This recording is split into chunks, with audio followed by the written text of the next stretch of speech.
Karl sighed. He knew it. There was definitely going to be laps around the academy. Follow me to the gym.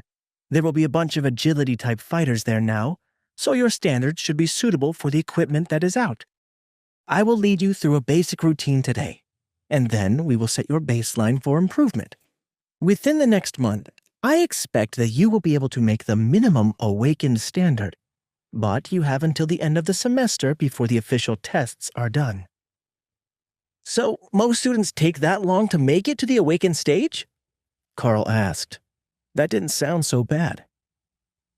No, many of them will make the minimum standard within the next few weeks. The true geniuses will be getting close to ascended by the end of the first semester, and make it there either late in the year or at the beginning of the second year.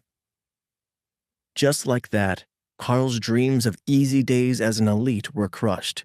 When Sergeant Rita and Karl got to the gym, she issued Karl a workout uniform consisting of sneakers, shorts, and a shirt in the academy's white and gold color scheme, and sent him to the locker rooms to shower and change. That was their policy: shower before and after using the equipment. It didn't take long to get ready, but Sergeant Rita was already there, changed into a black tank top and a different pair of green cargo pants with clean boots. Did they think that she might be mistaken as a student if she didn't wear green? Or perhaps it was a military rule. Karl had heard that the elite soldiers weren't officially military, but their own branch of the government. However, they didn't come to the mines. There was no reason for them to be there, so he had never actually seen one before the injection day.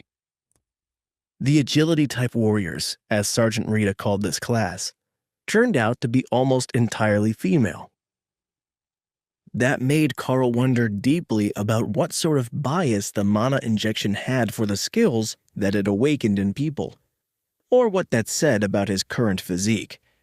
He might not be the most macho man ever, but being told that you currently have the physique of a 14-year-old girl was hard on the ego. Then he looked through the glass wall and saw the strength-type warriors from the senior class's training, and the class was full of muscle-bound meatheads with arms the size of his torso. Maybe he was in the right place. All right, first up, upper body strength. That skill of yours puts a lot of resistance on your body, and you need to be able to power through it, but without building up so much bulk that you can't evade anymore, Rita began. By the time that Karl limped back to the showers, he was sweaty, exhausted, and ready to fall asleep right where he was. He was about to collapse when Hawk pushed a piece of cold roast chicken out of the space for him to eat as a form of emergency energy, or a survival ration, Windspeed Hawk style. A very deeply missed survival ration, even though the bird still had a quarter of a roast chicken and plenty of raw meat left. Once he was changed, Karl made his way back to the dorms for the afternoon and straight to the cafeteria for some much-needed sugar and caffeine. If this was going to be the daily routine, he was going to have to start eating much heavier meals than usual. Somehow, despite feeling like death, he still managed to look like he was in better shape than the next few groups to arrive. They were holding each other upright and mostly bruised, cut, scorched, or dripping with some sort of mystery liquid. "What happened to you?" Karl asked the mage sitting at the next table, startling him so much he almost fell out of his chair. "Skills training. All day long, the magic classes undergo skills and theory training. I have one spell, Lightning Bolt, and they had me drink supplements over and over to cast it 30 times today until it stopped hitting me and everyone around me." "What about you?" The other mage at the table, a girl with charred sections on her uniform, asked. "I had a combat class with the instructor, then 2 hours of fitness routine with the agility-type fighters. I think my legs have started to turn into pudding already." Karl sighed. 2-hour fitness routine? What did you do to the instructor to deserve that? Even the newbie warriors only get a 30-minute intensive weight training session and a 30-minute cardio session along with their weapons training," the girl asked. "No idea. I think that she's got high hopes for me, though. because she's already talking about forging me into an awakened body this month. We need to get our mana levels up to awakened levels before the end of semester exams, but that's way harder than it sounds. And we need to meditate whenever we're off, but you can't do it when you can't focus, and we're all too sore today. Well, almost all of us. I think that she might be fine, gesturing toward a woman covered in slime at the next table. Slime girl? Don't let it fool you. She's a water mage, and her first spell is Refreshing Water Slime. It helps her recover stamina and mana, so she's been wearing it like that all day. That was almost a cheat ability. From what these two said, the mages trained their aptitude by maintaining and controlling their spells, and hers refreshed her stamina and magic while she wore it, so she could do it all the time without getting exhausted. She would almost certainly grow quickly.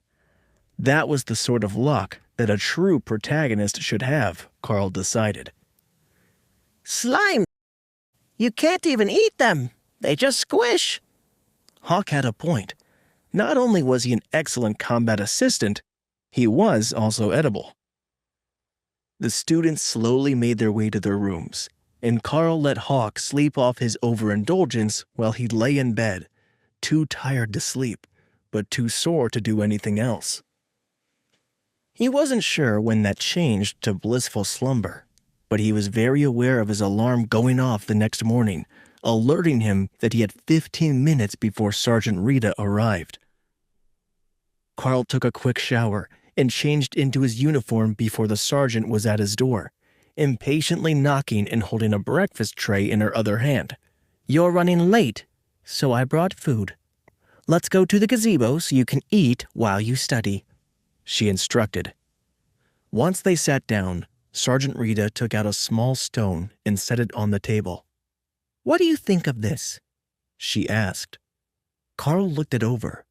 It wasn't an egg. It was just a rock of some sort. He even poked it, first with the handle of his spoon, and then with his finger. No response. It's definitely a rock, he replied. Interesting. So the psychic stone has no response to you, but you can communicate with your bird, Rita noted. Now try this one.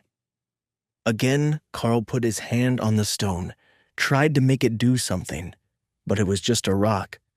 Then another and another. But when she put a small golden coin on the table, an ancient monetary instrument from the Golden Dragon country they lived in, Karl immediately felt an affinity for the object, and when he touched the dragon on the coin, a sense of power filled him. So that's the answer. That coin was blessed at the Dragon God statue during the last Dragon Festival. It appears that your powers resonate with the dragon energy. Since that's the case, I want to try something else. Rita took out a small vial filled with shimmering red liquid. Oh, I want it. Ask the evil lady to give me that, Hawk demanded. You should be glad that she can't hear you. Karl thought back to his companion. Wait, that's not the end. You've just had a free taste. Now get the full story on the Pocket FM app, link in description. Check out our next video and playlist, and don't forget to like, share, and subscribe.